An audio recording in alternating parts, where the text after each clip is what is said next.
Colleagues, staff, members of the public, and media, of course, welcome to our council meeting number 22. We're holding this on Tuesday, May 4th, virtually at 6:30 p.m. We commenced the meeting earlier with a closed session, so we are resuming the public portion of this meeting. My colleagues were kind enough to already adopt the agenda, the revised council agenda for May 4th. And we've come out of closed session. Before I get started, I just wanted to bring your attention to a couple of things.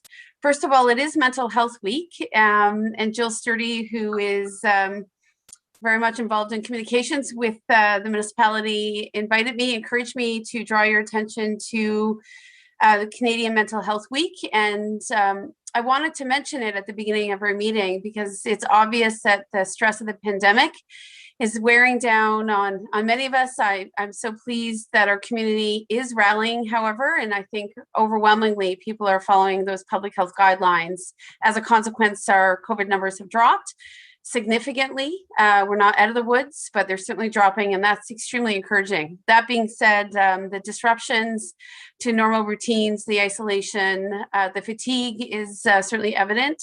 And we want you to know that there are resources in the community for parents, kids, seniors, and others. So if you check our website, which is just northgrenville.ca, you'll see a myriad of resources listed, some of which are completely free of charge. And I want to draw your attention to a virtual walk-in clinic every Wednesday that is hosted by Leeds and Grenville Children's Mental Health, and you or your child can get an appointment very quickly to deal with any parenting issues or children's well-being. And of course, we also have Leeds and Grenville Mental Health, Addictions and Mental Health, and they're another very well-equipped agency that should be able to see you very quickly.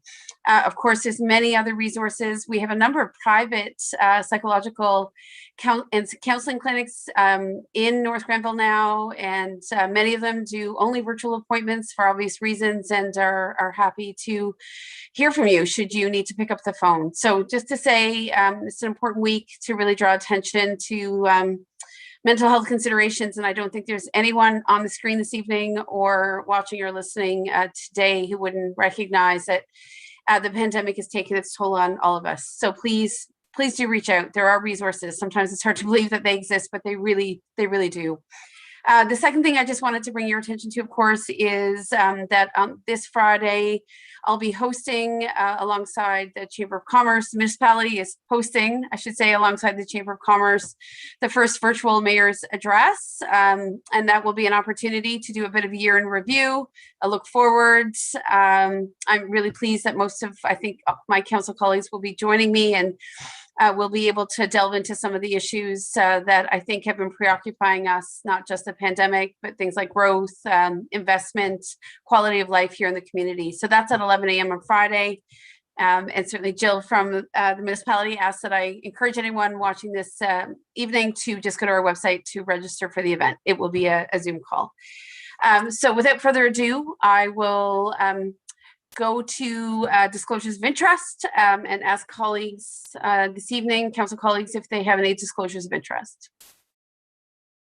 Seeing none, we'll move on, and we're going straight to presentations and delegations, and it's my absolute pleasure to welcome Hilary Genoux. She is going to give us a quick overview of the community strategic planning process, which is finally getting underway now that we've all adapted to how to work in these pandemic times. And the community strategic planning process, as Hilary will explain, is something that the community does every 5 years, and we really look forward to launching it so that we can hear from a diversity of views and perspectives when it comes to the future of our community.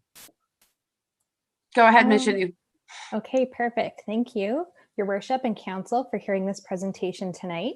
I'm excited to present to you that we are initiating the strategic planning process for our community, which is going to be a really exciting project, I think, for all of us to work on. Really good times.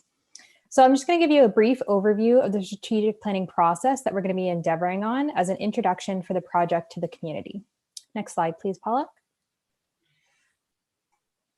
So the last strategic plan for North Grenville was completed in 2013, and in the fall of 2018, residents, as we know, elected a new council who committed to completing a new strategic plan in 2020. In the interim, Council created a work plan in 2019. This work plan represented the shared priorities that were voiced by community members throughout the election campaign, which built on the various values reflected in the 2018 official plan and 2013 and 2006 strategic plans. Due to COVID, of course, we got a little off track. We've delayed the strategic planning process till now, but we're really eager to get going, and we think this is a perfect time after all the lessons we've learned.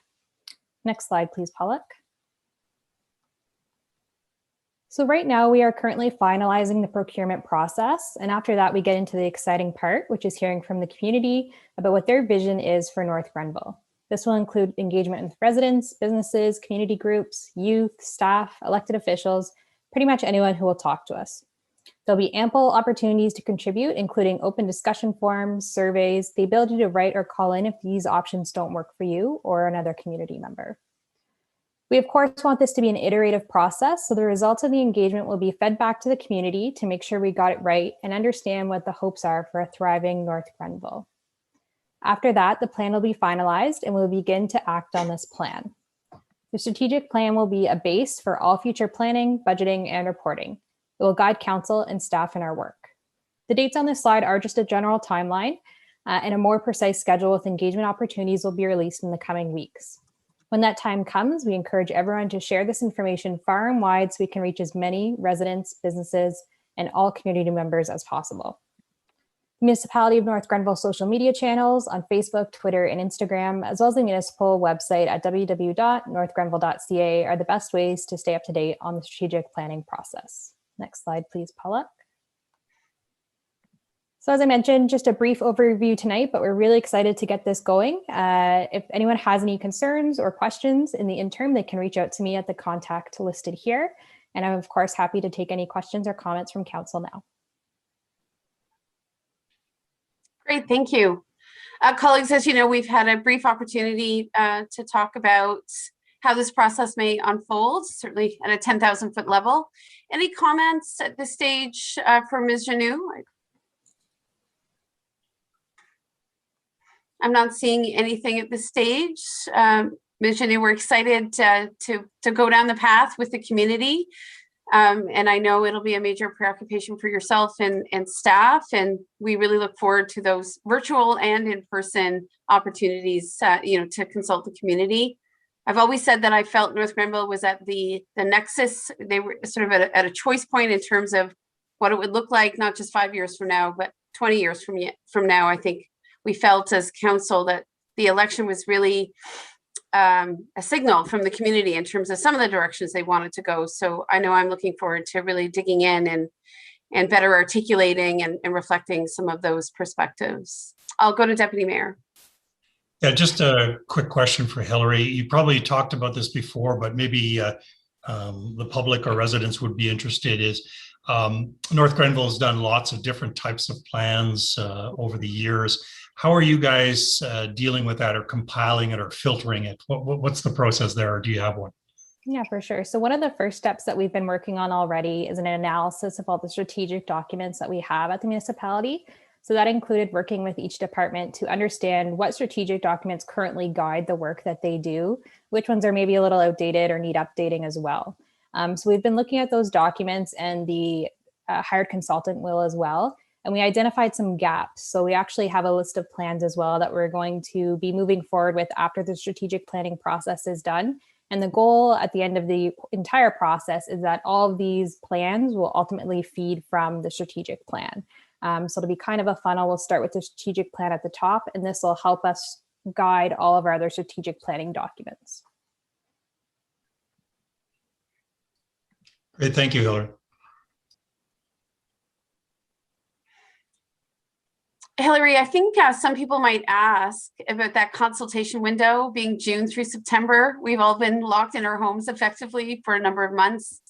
I know summer is sometimes for, obviously, especially if they're vaccinated and can gather safely, I think people will be wanting to engage in lots of fun and leisure, and they may not be paying close attention to municipal processes, as important as they are. So I see that there's some opportunities in June and some opportunities in September. I assume we'll be assessing the level of community engagement should we not get the kind of uptake that we might want over the summer months. Of course, people's patterns have changed. So they may find different ways to connect in and share their input. So I don't think we can predict what it looks like, but I expect that if by September we're not satisfied with the degree of community engagement, you'll be alerting us to that. Absolutely. And we'll be flexible with that as well in regards to the timeline, but also the means of input people have. Okay. The one other thing I would draw to your attention is I do wonder about some capacity to communicate in French, given the growing Francophone and Francophile communities. And I think there would be some appreciation felt among those whose primary language is French for us to find a way to communicate for a small portion of the community engagement sessions in French. So I know we've started to do that with our school board partners across North Granville in terms of providing those opportunities for people to communicate in English or French. So I hope we might be able to find a way to do that in this instance as well. Absolutely. Great idea. Colleagues, anything else you'd like Hillary to know this evening? Okay.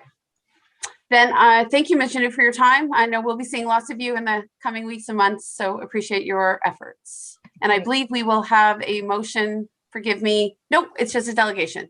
So I think Ms. Babcock-Cormier, nothing else is required? There's a resolution that council received the report.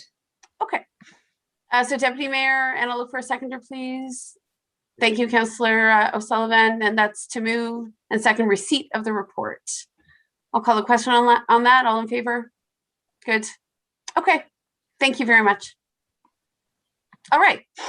Now we'll move on to the Fire Services Annual Report, and that's obviously Mr. Chief John Oakum's wheelhouse. Do we have Chief Oakum with us this evening? Good evening, I am here. All right. Fire away. Thank you. I believe a short presentation will be put up on the screen for us this evening. I'll just wait for that to pop up.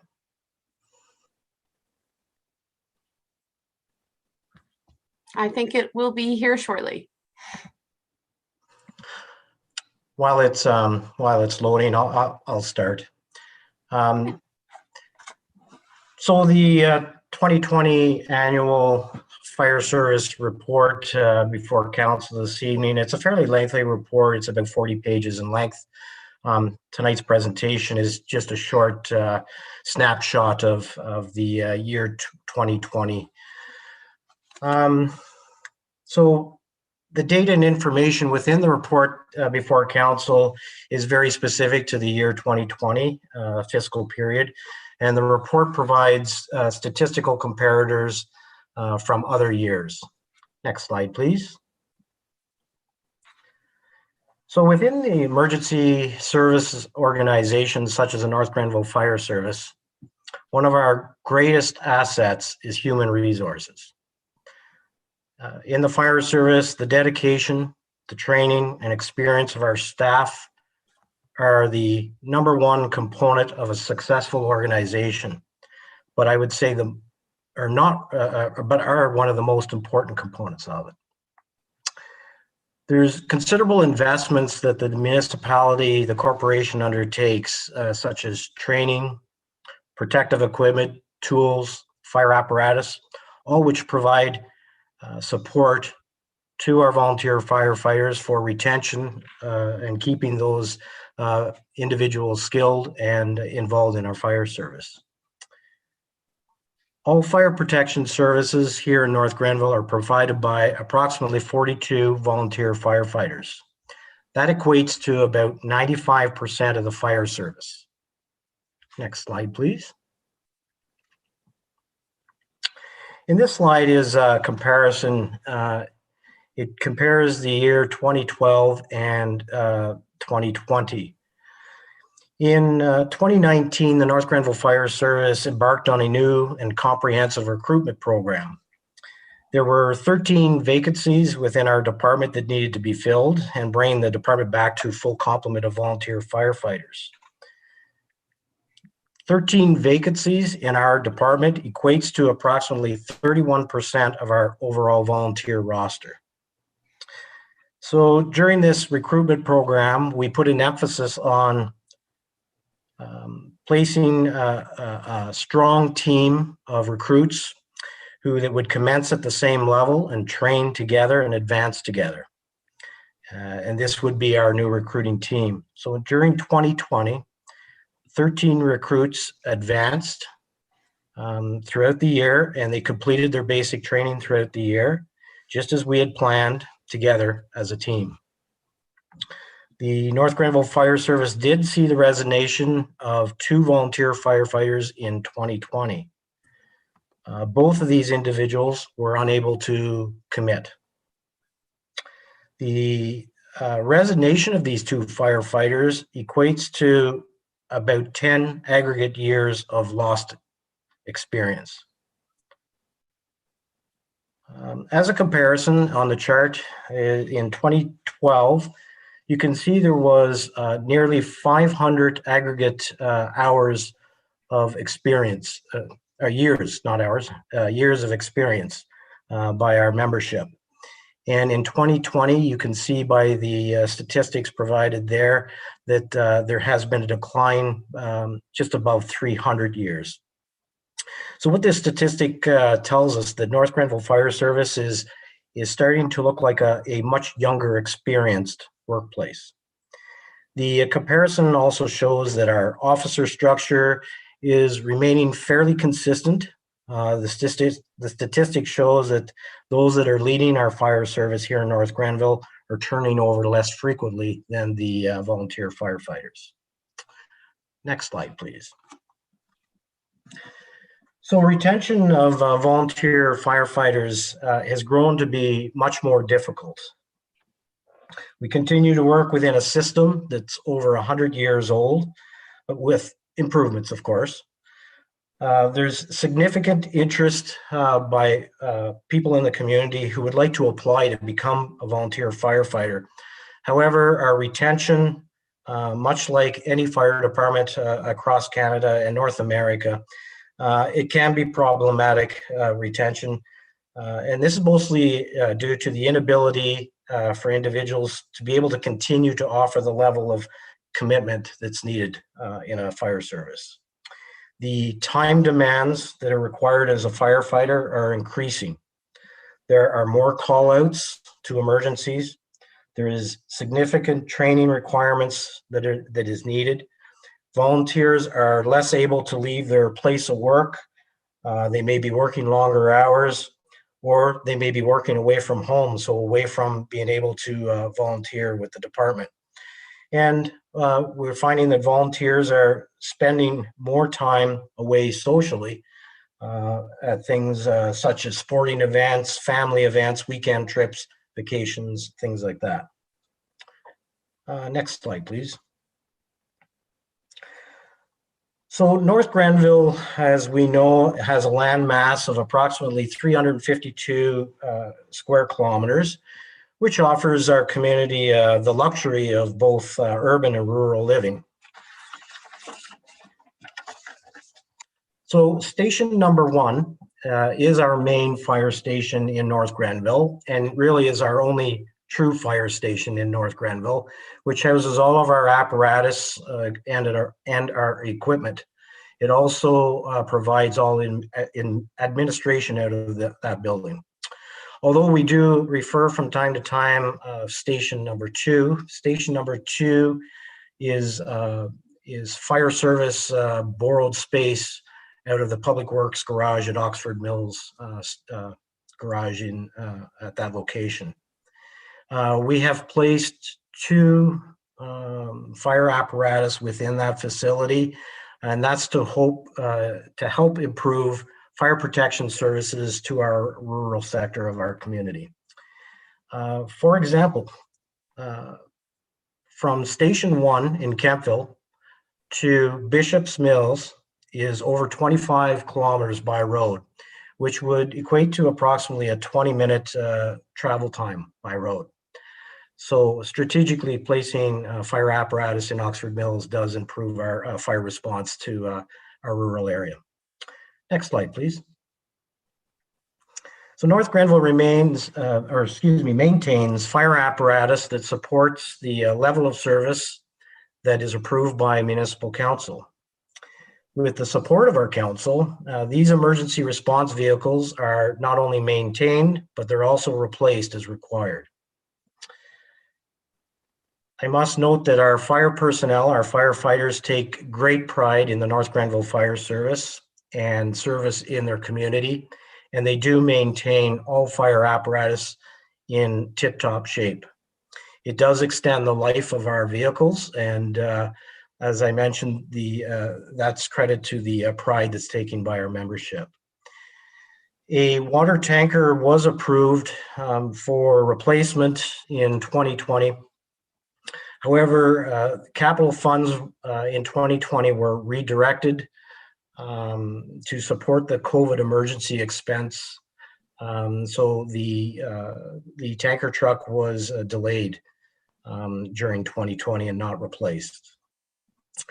Although we fell slightly behind capital replacement, mostly because of the COVID-19 and having to redirect some of the capital funds, we believe in 2021 through council support at budget time, and also 2022, our replacements, as they will go ahead, will leave North Grenville in an excellent position regarding our apparatus. Next slide, please. So a fire-safe community is not reliant just on emergency responses. So it's important that I highlight in Ontario, the fire service, all fire services in Ontario focus and operate under what we call the 3 lines of defense. And in priority, the first line of defense is public fire safety. The second line of defense is fire safety standards and enforcement. And the third and last line of defense is emergency response. Next slide. So the first line of defense is public fire safety, as I had noted. North Grenville works in our community promoting fire and life safety. Programs and messages are utilized to reach certain audiences. Various methods are also used to reach a variety of age groups. Fire Prevention Week, Carbon Monoxide Week, and Emergency Preparedness Week are all national campaigns that are utilized locally. Project Zero is a campaign sponsored by Ambridge Gas, and North Grenville was a proud recipient of the Ambridge Gas distribution program in 2020, where they provided North Grenville Fire Service with just over 200 combination smoke and carbon monoxide alarms for a North Grenville specific program in our community. We also have seasonal campaigns such as the 12 days of holiday fire safety, and we use opportunities like that to remind our community about fire risks and community safety measures. Next slide. The second line of defense is fire safety standards, and these are set out in Ontario building codes. And they ensure that all buildings in communities are constructed and equipped with a minimum level of fire protection. Fire codes are provincial regulations that require municipalities, particularly fire departments, to enforce. Building owners have a responsibility to maintain buildings in accordance with those standards. The North Grenville Fire Service responded to 68 complaint or request building inspections in 2020. During those inspections, there were 10 inspection orders issued against property owners. Some orders may have had a single infraction, while others may have had multiple infractions. Additionally, annual inspections are required by the fire service and drills at vulnerable occupancies in our community. These inspections and drills are legislated. The fire service also conducts residential smoke alarm, carbon monoxide alarm checks in residences to verify placement and operation. Next slide.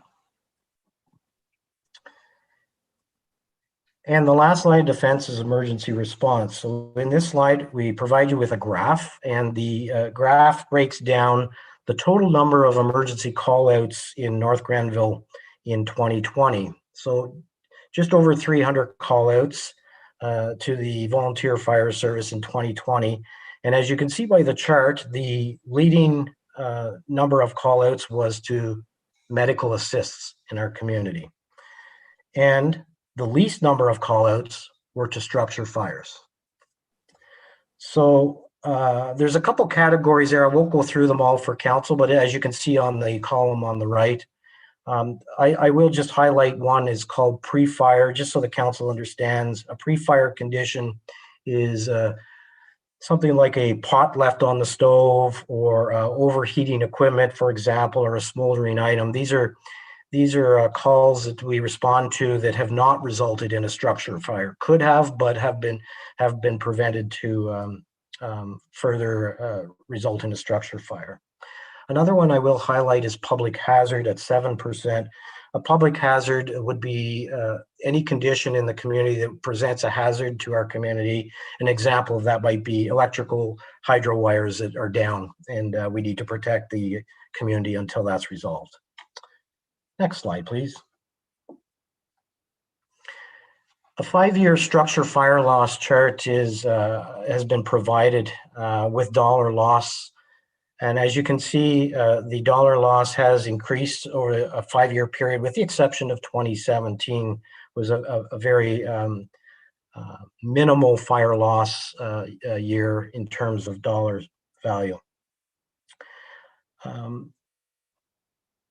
This is not a reflection of the number of fires. This is strictly a reflection of dollar loss that's estimated at the time an investigation is completed. What I will mention in 2020, as you can see, $2.9 million estimated fire loss due to structure fire in 2020. 55% of that dollar loss was attributed to one single fire in North Grenville, which is an auto body garage. Next slide, please. The photograph that's on this slide was that auto body structure fire in North Grenville. It was in, I believe, January of the year. And the photograph I'd like to highlight, this photograph was taken by a member of the public who noticed the fire and called 911. This photograph was taken at that time. The fire department had not been notified at this stage. So as you can see in this picture, the fire was well advanced before it was noticed or fire department notified. As mentioned, this fire occurred during nighttime, so there was no persons present. That's why it went undetected. The building was not equipped with fire protection systems, such as an automatic sprinkler system. The building had no early detection, such as a fire alarm system that would provide early detection and warning. And as I mentioned, that this photo was taken before the fire department was even notified. On the column on the right, I've identified a number of causes during our investigations of the structure fires in North Grenville. I won't go through them all, but I've provided them for council for highlight. It is a requirement of every fire service in Ontario to conduct a origin and cause investigation. Next slide, please. This slide indicates that 2020, we faced many challenges in the fire service, and one of our leading challenges in 2020, of course, was COVID-19. The pandemic presented some shortages of medical grade PPE for our fire service. That was not only for response to COVID-19 related calls. This is PPE that is used by our fire service in every medical call. We had to reuse and come up with alternative response measures to protect our fire service during these shortages. The fire department needed to look at emergency response protocols that were different than what we normally respond during COVID-19. We had to implement alternative procedures, and we had to limit our department personnel to COVID exposures. Many of our industrial products that we purchase experienced delays in 2020. For example, a normal turnaround time to have firefighter bunker gear produced is normally between 8 and 10 weeks production time. We are currently experiencing 24 plus weeks delay and still waiting for bunker gear. Training is one of our key requirements in firefighting.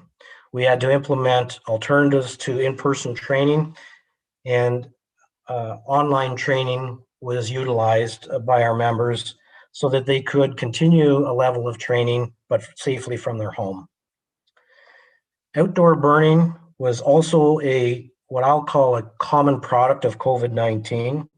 Our department saw some increases in the number of call-outs for burning related issues, whether it was burning complaints or it was people observing smoke or flames in a distance and notifying the fire department. Most of these resulting in outdoor burning. There was additional recreational outdoor burning. For example, the report, I believe, highlighted in the week after us lifting the fire ban, in 1 week, we issued 30% of the year's total permits in that 1 week. So that told us that a lot of people were staying home and wanting to have backyard fires.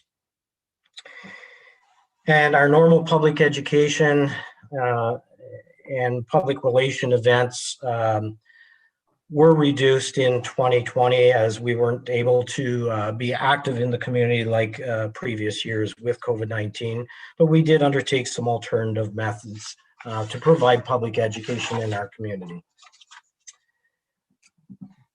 All procedures that were introduced were to separate firefighters from close contact, and there was fewer opportunities for our team to come close together to prevent contacts and possible COVID-19.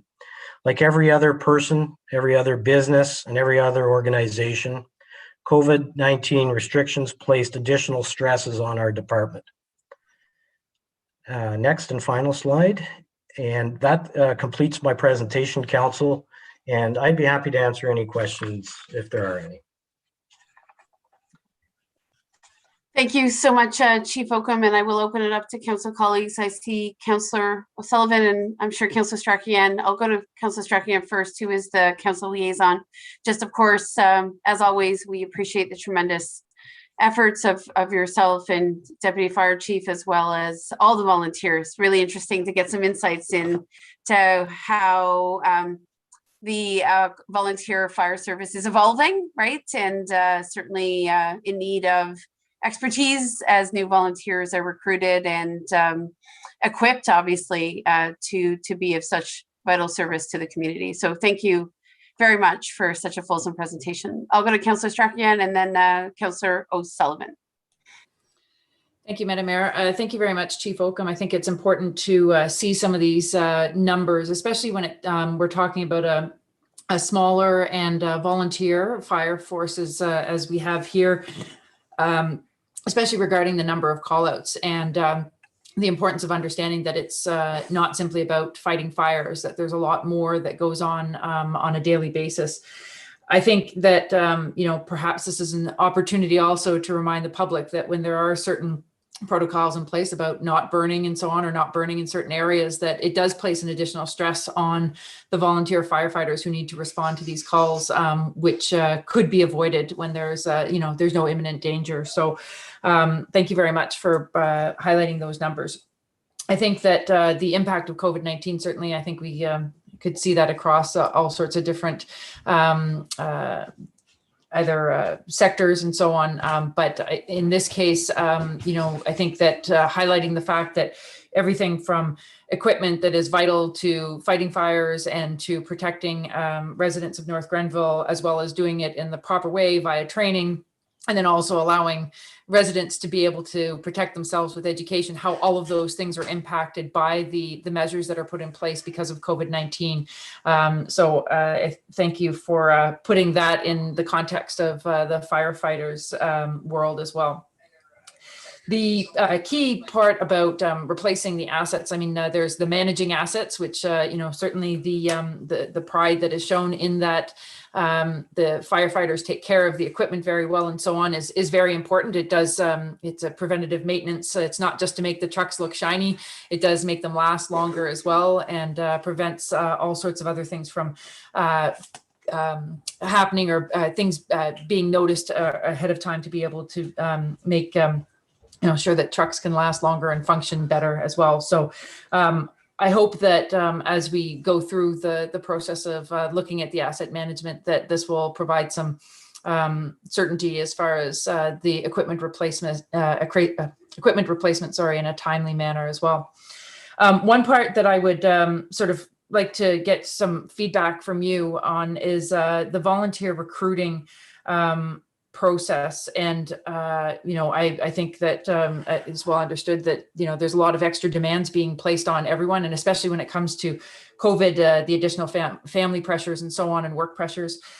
Are you aware of something between full-time firefighting force and the volunteer system that we have in place right now that offers a hybrid perhaps, or something that would encourage greater retention or anything like that we could consider, or perhaps open up as an opportunity for discussion?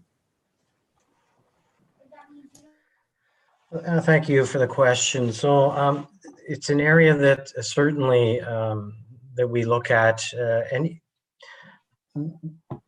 not every community, but many communities are very different in terms of their population and their risks and the hazards and the level of service that is provided. So we look very specifically at North Grenville. We look at what our risks are, what level of service that we provide, and that's based on council's passing of our establishing regulating bylaw that highlights our response protocols. And through our research and reviewing of our annual reports, what we're finding is it's the number of call-outs is very demanding. And with North Grenville, many of our volunteer firefighters, although they live locally, they don't work locally.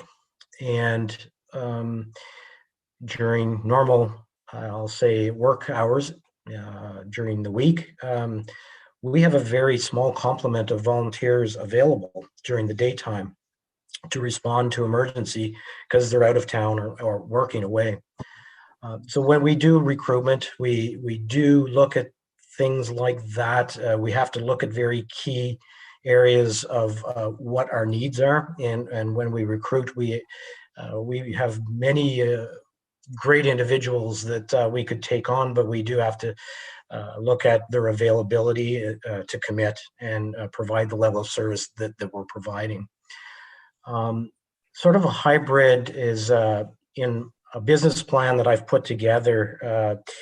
North Grenville, we're sitting at a position where we can use, we could use full-time fire personnel, but we work in a volunteer structure. So we're using the hybrid right now, where we have myself, the deputy fire chief, we're first responders, and we will be implementing a training officer who will be a for lack of a better term, a full-time first responder as well. So that's a hybrid that we look at. So we're still utilizing volunteer, but still have full-time as well. So those are some of the things that we look at. Great, thank you. Thank you. I'll go to Councillor Sullivan. Go ahead, Councillor Sullivan. Okay. Thank you, Madam Mayor. And thank you, Chief Oakham, for that report. And I also want to specifically acknowledge and thank you and all of your department for what has been a tough year. There's been some serious fires in the past year, and with COVID and everything that you all have provided great, valuable service to our community. So thank you for that. My question is, when you talked about emergency response, the types of callouts that you had, and 18% were classified as other. Can you give me an idea what some of those other things were, please? Yeah, so that's a broad category. It's a sort of a catch-all category. So when we report to the Office of the Fire Marshal all our callouts, they place categories that we have to, our reports will fall under. And that category of other would be no lost fires, for example. So if we went to a garbage fire, a dumpster on fire, there's no real true fire loss that's reported. So that wouldn't show up as a fire loss statistic. So we would put that under other, maybe a grass or brush fire, things like that. Okay, thanks very much. Oh, you're welcome. Colleagues, other questions? Oh, Councillor Barkley.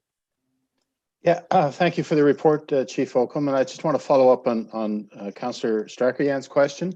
Yeah. With an increase in outcalls and problems with retention of our volunteer firefighters, you mentioned just briefly that you are working on a business plan.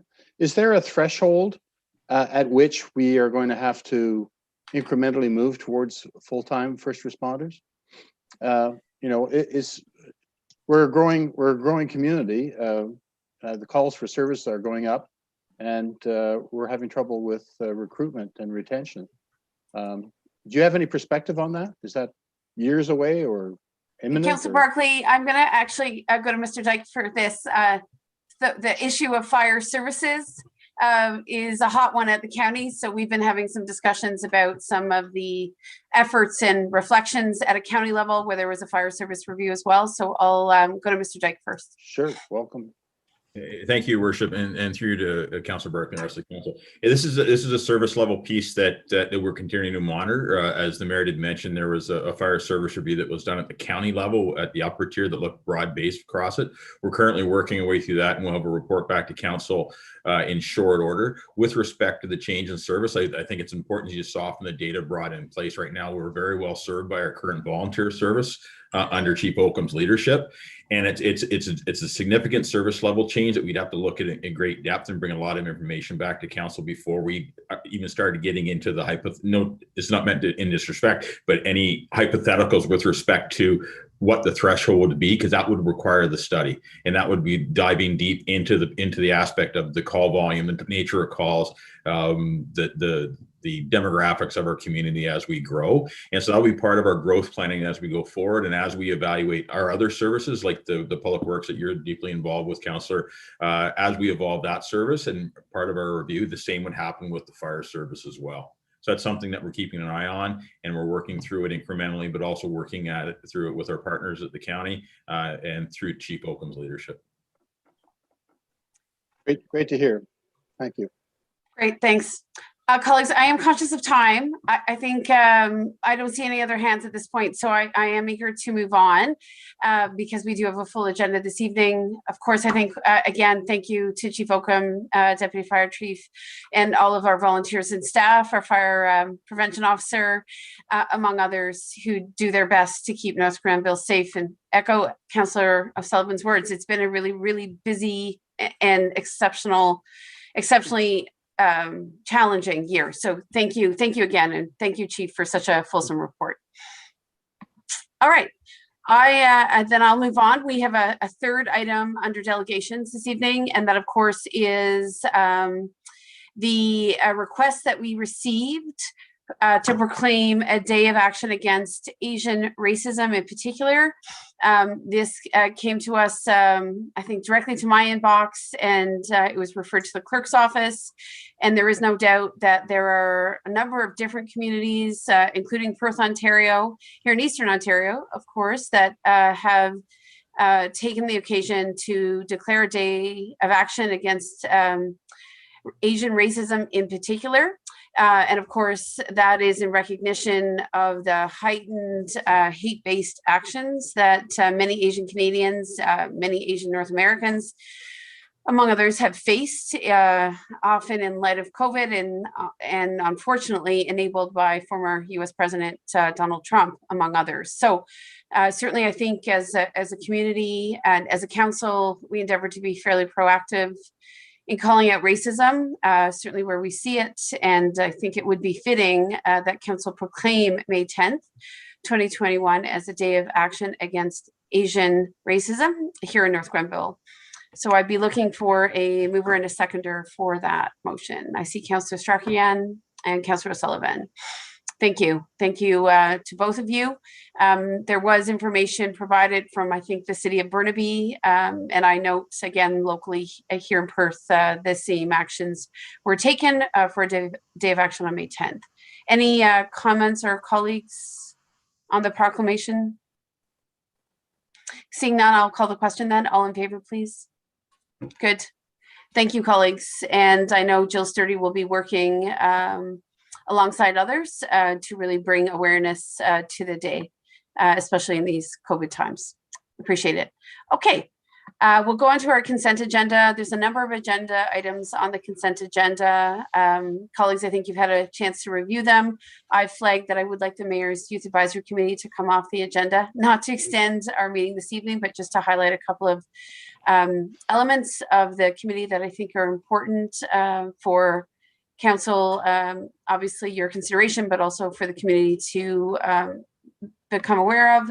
So that would be the recommendation this evening, that the following consent agenda items be approved, but one, and that would be the Mayor's Youth Advisory Committee. Colleagues, I assume you're good with the remainder of the consent agenda. Good, okay. So I think I need a mover and a seconder, please, to adopt our consent agenda this evening. Can I ask Deputy Mayor and Councillor Barclay, please? Thank you. And I believe we're calling the question on that. Is that right, Ms. Babcock-Cormier? That's Yes, correct. okay. All right, calling the question, please. All in favor? Thank you. Okay. And Ms. Babcock-Cormier, if you could remind me where things are on the consent agenda that I may not see right away. We are moving on now to the minutes of previous meetings, and to that end, I believe that we've addressed our April 20th council meeting minutes through the consent agenda.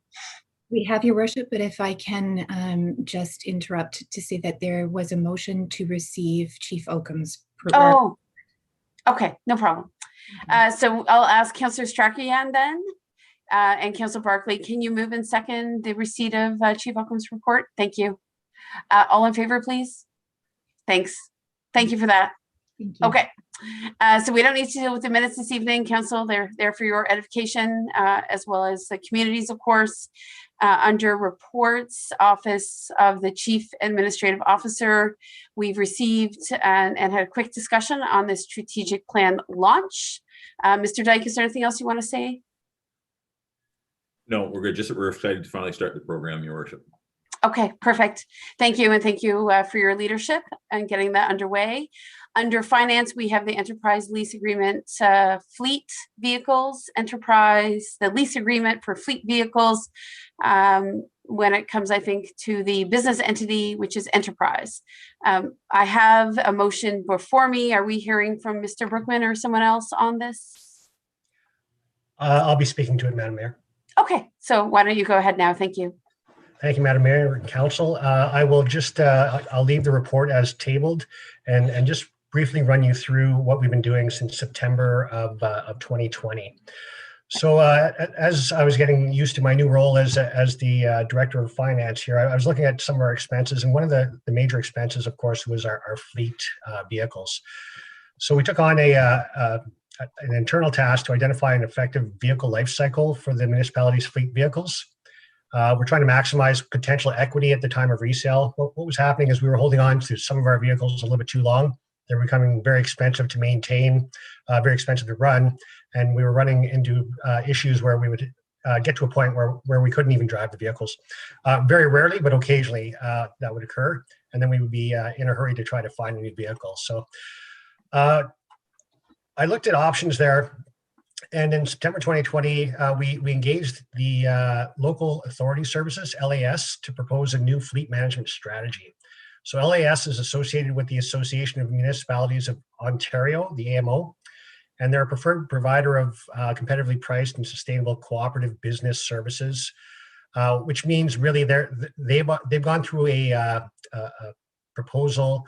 They've gone through a selection process, and they became a preferred vendor for municipalities in Ontario. So to start it off, we had a look at their proposal, and then I provided Enterprise with our past 4 years, so fiscal 2017 to 2020 capital and operating expenses. And what we found is around 37% of our light duty vehicle is at least 10 years old. So that's a lot of vehicles that are 10 years or more.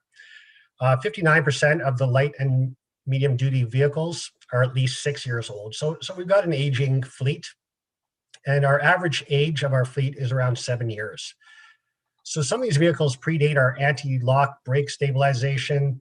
They predate electronic stability control. They don't have backup cameras. So our fleet was getting aged. And of course, that's a safety issue for us as well. And of course, as your vehicles age, everybody knows this, they become harder on fuel. Your maintenance costs go up, and they become more and more unreliable, causing increased downtime and loss of productivity. So Enterprise, I worked with Enterprise, and we determined that the average time that the municipality retains a vehicle is 7 years, but it takes about 12 years to cycle through our vehicles. So that's why we end up with some older vehicles.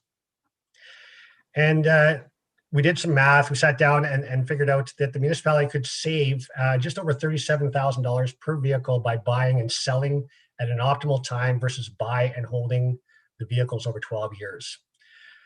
So we're expecting an average annual savings about $31,000 a year. That's not a lot, but we only have 30 vehicles, right? So it is a savings. I was actually surprised that it would be a savings because we of course have to pay for the support services of Enterprise. So it was a pleasant surprise that actually, if we go to this model, we do save money on an average cost per vehicle. We'll reduce the vehicle life cycle from about 12 years to a little over 2 years. So we're turning our fleet a lot more often, which means we're going to have better vehicles. We're going to reduce our maintenance costs from around $107 per vehicle per month to about $67 per vehicle per month. So significant savings there. And of course, with a newer vehicle, you get the reduced fuel spend from the modern, more efficient vehicles. And then probably the most important is that we improve our safety and we reduce our repair costs. So just a better vehicle all around for our staff. So the benefit of this model over buy and hold, which is what we traditionally done, is the traditional lease. This lease agreement is structured in a way that after the first 367, or about one year, 367 days, the total cost of ownership will be reduced, and we have the opportunity then to continue with this model or change it. So it gives us a lot of flexibility. It also allows us to time the market. So if we're looking at things like moving to electronic e-vehicles or hybrids, which we did look at, they're currently not cost effective. When they become cost effective, within a year, we can actually go into that market. So this structure will modernize our entire entire light duty fleet in under 4 years instead of that 4 years or 12-year cycle. So just to look at the numbers a little bit, the reason this is being brought forward to council is this structure was not considered in the budget. This structure came from the work that we did since presenting the budget. It is well within the budgeted amount. So we had a 2021 budgeted capital fleet expenditure of around $210,000. And I had to look at the last 4 years just to see what we spent on average over the last 4 years. And it's just under $150,000 a year. So this was a big year for us, at about $60,000 more than that. So the proposed capital lease is within our budget, but the structure is a little different.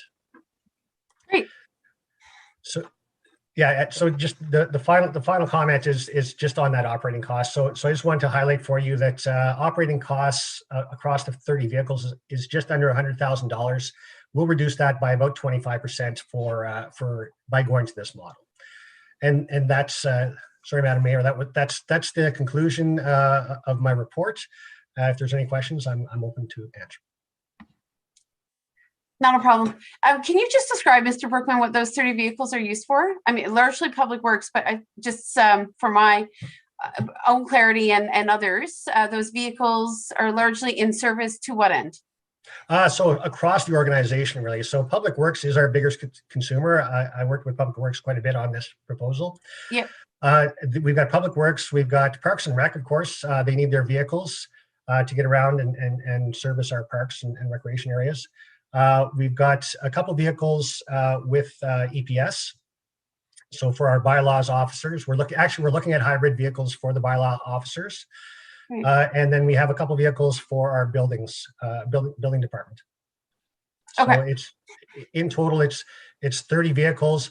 The vast majority are trucks, and we're looking at 2 hybrid vehicles for EPS.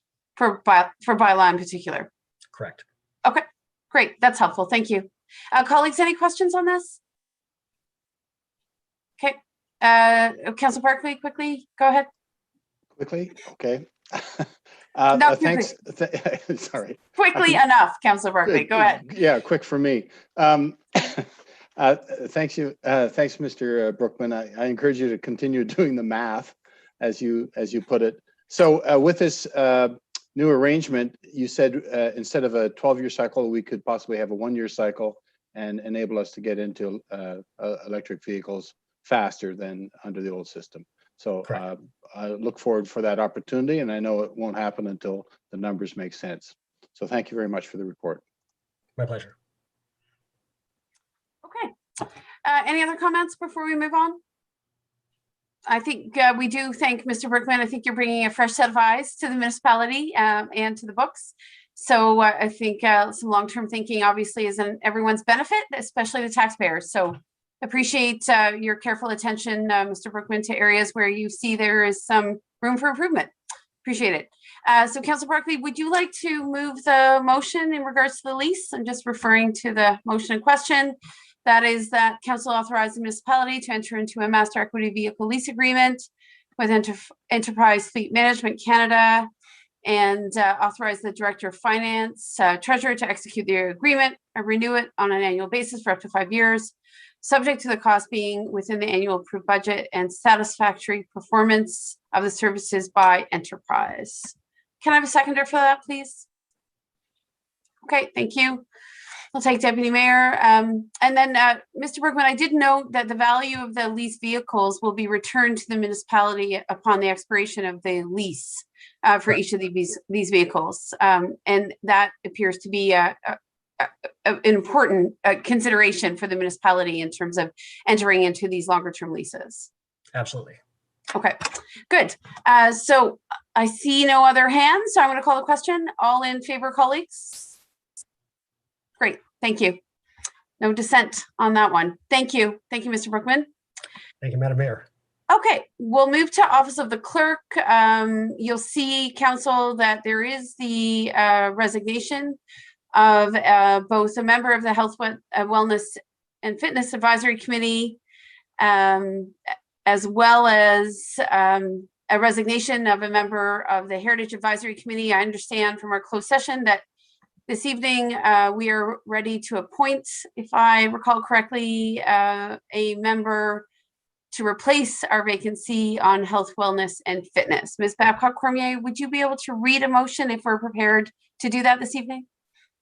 Yes, Your Worship, to accept the resignation of Earl Horvath as a member of the Health, Wellness, and Fitness Advisory Committee, and to appoint Daryl Keelick to the Health, Wellness, and Advisory Committee to fill that vacancy. Great. Councillor Strakian, Councillor Sullivan, can you move and second that motion, please? Thank you. Any comments on the motion as read? Seeing none, I'll call the question. All in favor? Good.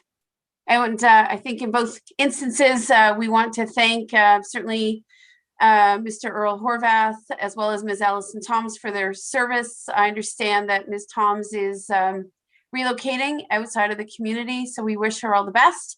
And I think Mr. Earl Horvath is on extended military service, if I'm not mistaken. Ms. Babcock-Cormier, can you speak to the context for his resignation? I can't remember. My apologies, Your Worship, but Okay. It's not I that- think it may be extended military service, but in any case, we do thank them for stepping up and being such active members of the committee for the time that they were serving. Okay, so then we'll move on. We are not considering the draft proposed noise bylaw this evening. And I want to say on behalf of council and certainly the clerk's office, there has been quite a bit of input by individuals in the community in regards to the draft noise bylaw. I think I can safely say it will not be moving forward in its current form. We received both some positive feedback and a lot of concerns. And to that end, we wanted to take a little more time to make sure we fully understood those concerns before bringing it back to the council table. So that is why there is a further delay to the consideration of the bylaw. So for anyone watching or paying attention to this file, please know that council has received all of the feedback that was directed to the clerk's office in regards to the draft bylaw. We're considering it extremely seriously, and I can assure you there will be some modifications and perhaps a reconsideration of how to approach the noise bylaw moving forward, but we'll get into that in 2 weeks' time. So thank you to the clerk's office, because I know there's been lots and lots of communication, and we appreciate it. Sometimes we wonder if the community is paying attention, but certainly I think we can say in this instance, people are in fact, they care deeply about how the municipality and how council is moving ahead, which is, I think, from our perspective, actually quite encouraging to see, because we want to make sure we get it right. So we won't go there this evening other than what's been said. So this brings us to Public Works. The Agricultural Tile Drainage Installation Act and Tile Loan Program is now part of the consent agenda, so it has already been addressed.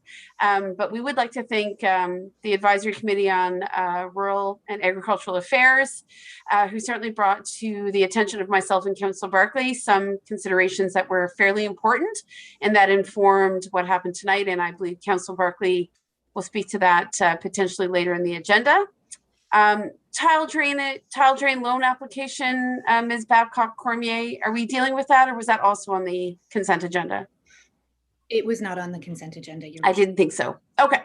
So to that end, is Director Dunlop here to speak to that one this evening? I am here this evening, Your Worship, but our engineering coordinator, Eric Sly, who is also our drainage superintendent, will be speaking to this issue. Okay, perfect. Thank you. Okay, thank you very much. The staff report I have for your consideration is a tile drain loan application within the former township of Oxford-on-Rideau. The applicant is Miss Sarah Ramson, who is tiling 43 acres of land within part of Lot 12, Concession 12, or Concession 4, for a loan amount of $40,900. As the municipality has an active borrowing bylaw pursuant to the Tile Drainage Act, the available provincial funds are considered flow-through and are administered by the municipality with no taxation burden on the municipal landowners. This concludes my report, unless there are any questions. Thank you. Colleagues, any questions on this particular report?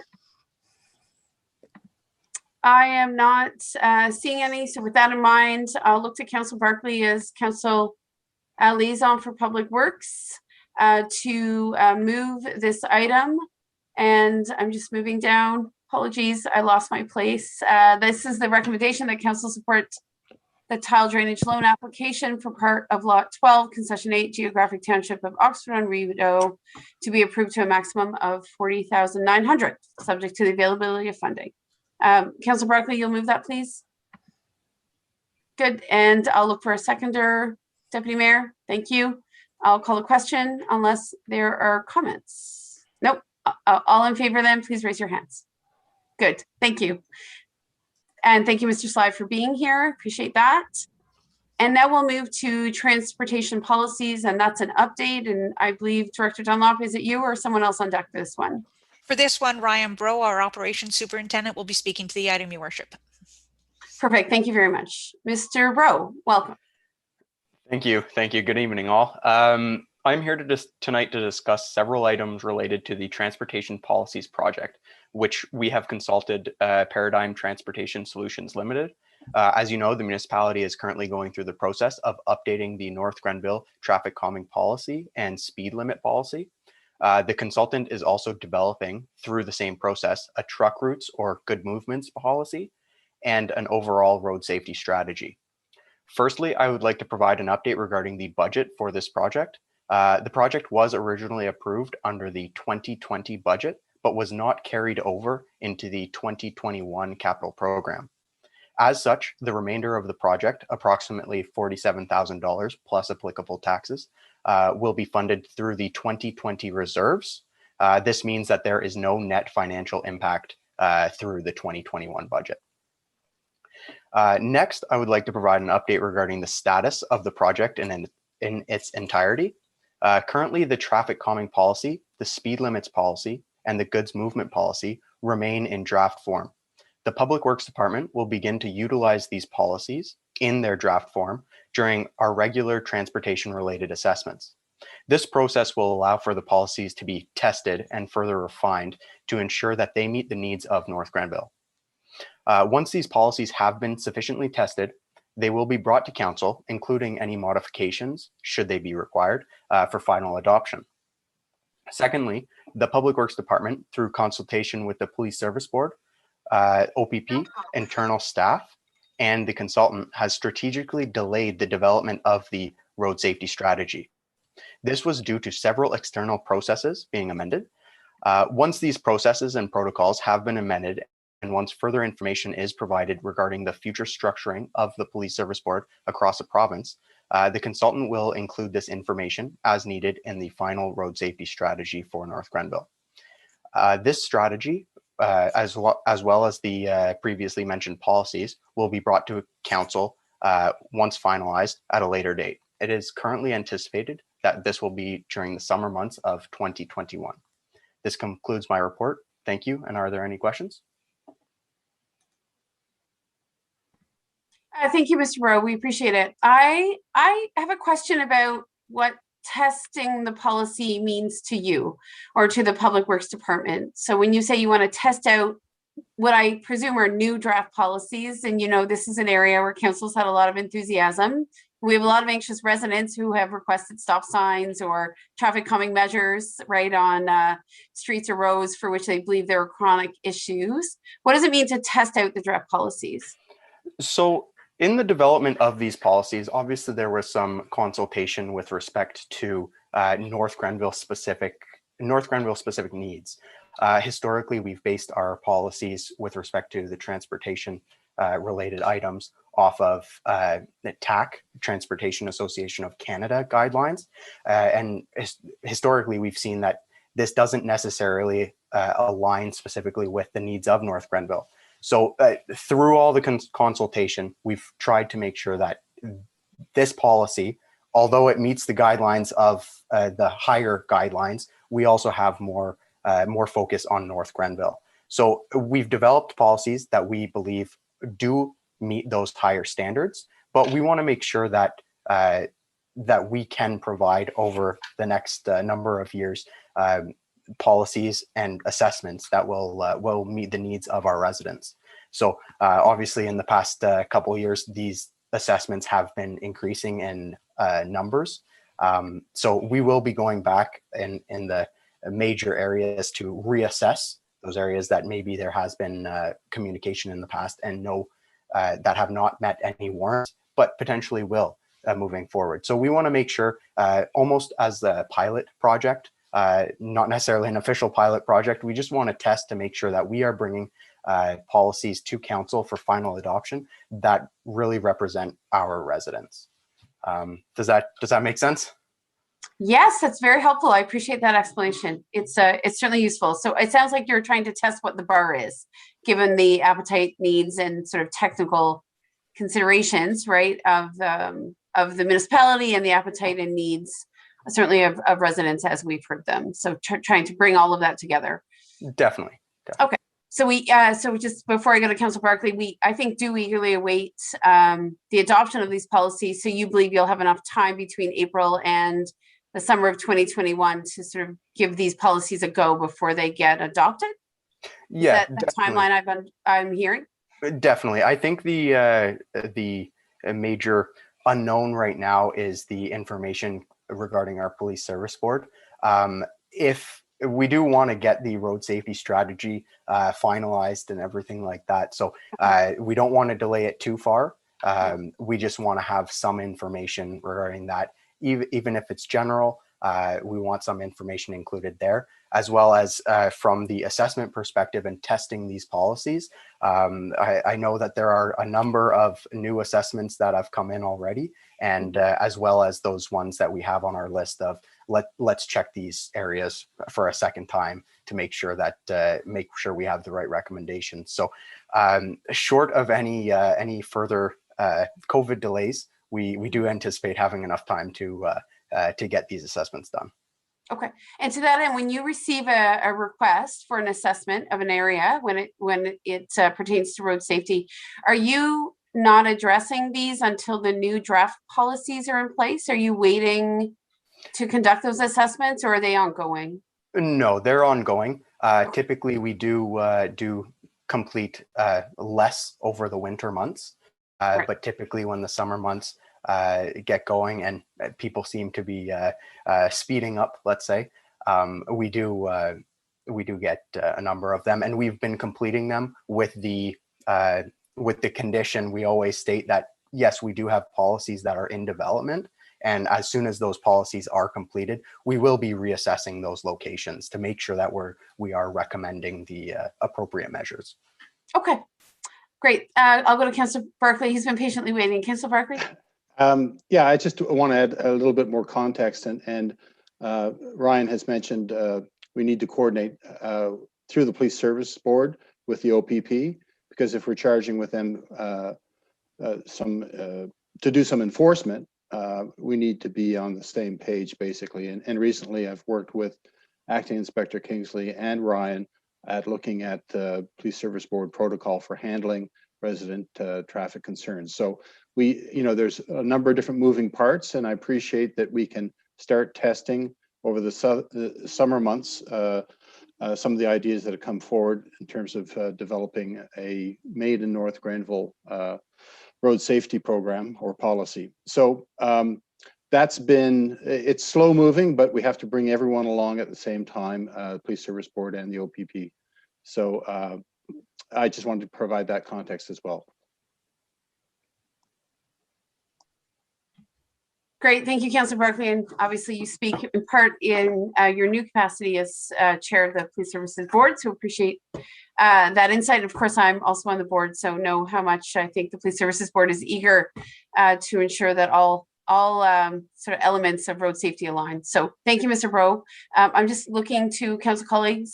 I don't see any other hands, colleagues, so if we're good to proceed, then I will look at the motion in question here, and that is that council receive the report titled Transportation Policies, Update for Information, and authorize a transfer from the Public Works 2020 Reserve Fund in the amount of $46,727.50 plus applicable tax to fund the remainder of the Transportation Policies project. And Councillor Barclay, I assume you'll move that. And Councillor Sullivan, would you like to second? Perfect, thank you. I'll call the question. Seeing no other hands, all in favor? Good. Mr. Bro, we anxiously await the launch, certainly, of the draft new policies, and can't wait to see them tested out there on the roads. So look forward to welcoming you back when those are in play. Thank you. Thank you. Okay. Okay, finally, we have dedication of land for public highway on plan of subdivision. And I'll look to Ms. Dunlop to help us understand who's going to present this one. Thank you, Your Worship, but this was covered under the consent agenda items. Great, thank you. I appreciate it. I'm not scrolling to the top, so thank you for that. All right, Parks, Rec, and Culture then. Council colleagues, I do believe we may be able to get through our agenda before 8:30 if we just carry on. So I'll just look to you. Are we good to power through here? Excellent, thank you. And of course, this was on the consent agenda. This is the establishment of the Mayor's Youth Advisory Committee. Just a bit of context before turning it to, I think, Mr. Guy or Ms. Holbert.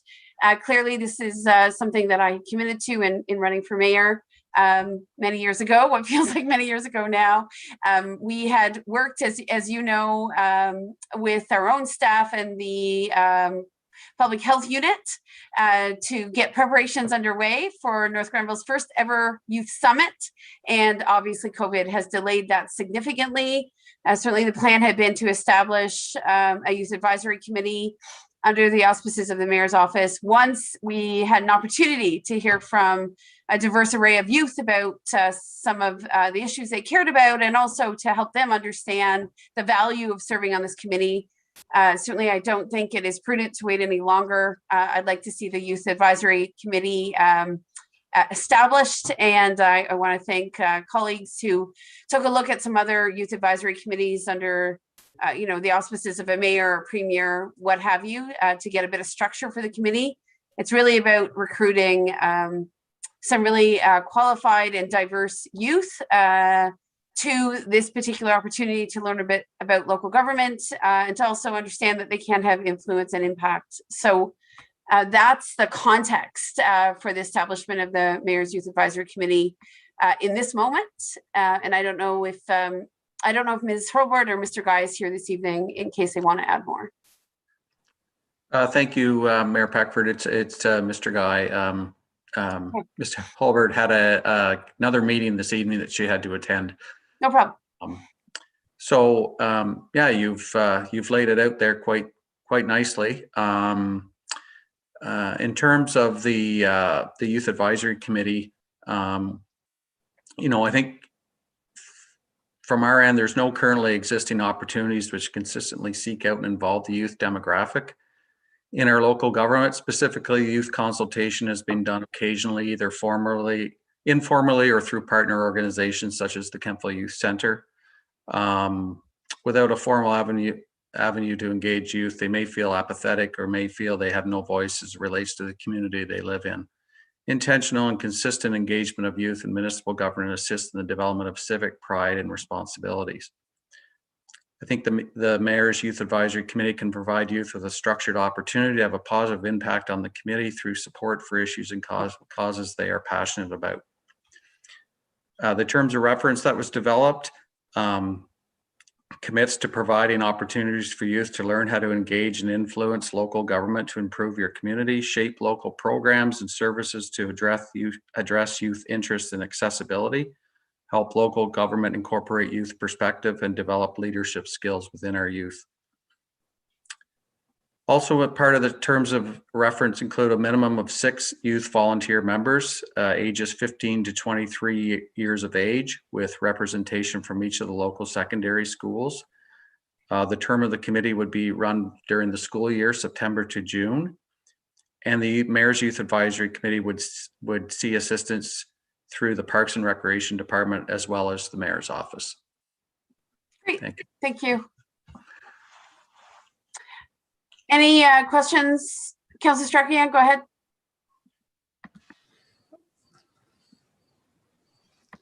Pardon me.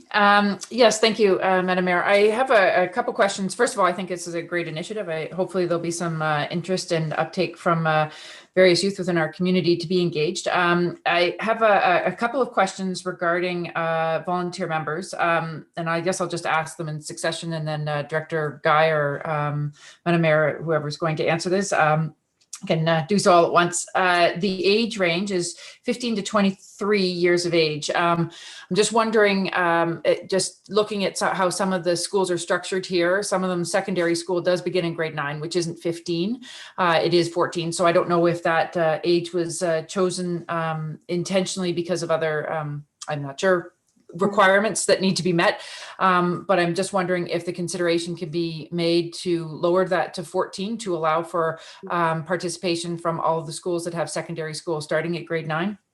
And then a follow-up to that is in most cases, people will have graduated high school by the time they're 23. And in that interim period, I was just wondering what your plans are to reach the demographic that is no longer in school and has that sort of a more easier way of perhaps reaching out to them. And those are my 2 main questions at this time. Thank you. I think certainly, yeah, I think you make a good point in terms of the high school age starting at 14. So I think that's that's an easy adjustment that we can make. In terms of, we know that through our summer hirings of staff that we often get local youth that are in attending college or university that come from North Grenville. So certainly we can make them aware of the Youth Advisory Committee. We'll reach out to the local colleges and universities as well, and we can use our social media platforms to try and engage youth in that age category that you referred to. Okay, thank you very much. If the mayor had anything extra to add. No, I think based upon the learning of this committee, I think we can come back to council with some recommendations. This is sort of the inaugural year. We need to at least get 1 year under our belt to make sure that we understand how best to leverage the experience and expertise. There are youth advisory councils or committees that are divided into 2 different age categories, if you will. Though there was consideration to bringing everyone together so that, you know, kind of youth benefit from perspectives, right, of older, certainly of older youth identified residents in the context of this particular committee. So I think we'll see, but I think your questions are good, Councillor Starkey. And if we struggle with that kind of older cohort, I think we'll have to kind of figure out if there's another way to go about it. But for this first year, we thought let's keep it as broad as possible. And I fully accept and thank you for your observation on starting at age 14, because there may be a very keen 14-year-old who would like to step up. So appreciate that. Excuse me, any other comments from colleagues? There will be a selection committee, as you may have noted. A council colleague will be welcome to join me, but council will have a minority stake. Other representatives from community agencies will also be invited to consider the applicants, and we certainly do hope for a strong expression of interest going into September. Anything else? Oh, Councillor Barclay, go ahead. Yeah, I just want to note that in his presentation, Director Guy mentioned the Kentville Youth Center, and you just mentioned other youth agencies out there. I couldn't let it pass without a shout out to the Kentville Youth Center, which is, we're very fortunate to have that in our community, and I'm certain there will be clients of that agency very interested in the Youth Advisory Committee. So yes, absolutely. Yeah. Yeah, Ms. Holbert, I think, has a short list and a long list of agencies and obviously schools, but also community partners to reach out to. Would be very much my hope that someone from the Kentville Youth Center, if not a number of youth, would certainly consider the opportunity. So, you know, from I think council's perspective, I know how supportive everyone was of the youth forum that I think we will see in some iteration, certainly during 2022. Getting this council off the ground was a priority of mine, and I know how much I think certainly council believes strongly that we need to better infuse certainly local government here in North Grenville with the diverse perspectives of youth. There is no one homogenous voice for all youth, and that's why there's a minimum number of 6 set for this particular committee, but there is no maximum number. Of course, we have to keep it reasonable, but we will certainly do everything in our power to make sure that young men and women and trans folks understand that there's a way to make a difference, right? And whether you're 14 or 40, local government matters a great deal. So we hope a number of them step up. So Councillor Starkey, perhaps I could ask you to move the motion, and Councillor Barclay, would you like to second it? Thank you very much.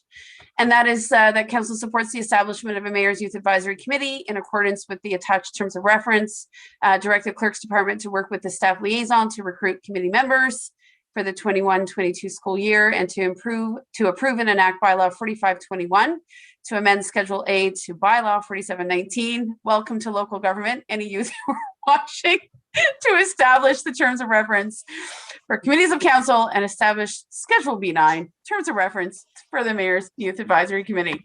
How's that for lingo? We've got a mover and a seconder. I'll call the question. All in favor?